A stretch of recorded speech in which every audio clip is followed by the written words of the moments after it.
তো গাইস এই যে আমাদের পিটু ভাই কিবা কব বলে। গুড মর্নিং স্যার, আমি ভালো আছো? আমরা কাম করে পেয়েছি বুঝছো। তারপরে যখন 12টা খাওয়া আনবো, খাইগা বিকেলে চলে গা। কালে কালে আইব না বুঝছো, এই একবার মঙ্গলবারে আইব। মঙ্গলবার না সোমবার? সোমবারে দাদা নাইকে দাদা ধরে গেছে বুঝছো। আমরা কাম করবো, আমরা ইনকাম মানুষ তো বুঝছো।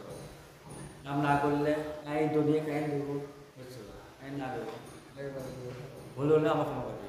আচ্ছা ঠিক আছে। তো গাইস পিটু ভাই কি করবো শুনতে পারছেন সবাই। পিটু ভাই আজকে কাজ করতেছে, কালকে আসবে না, রবিবার সোমবারে আসবে। তারপরে কাজ রানিং।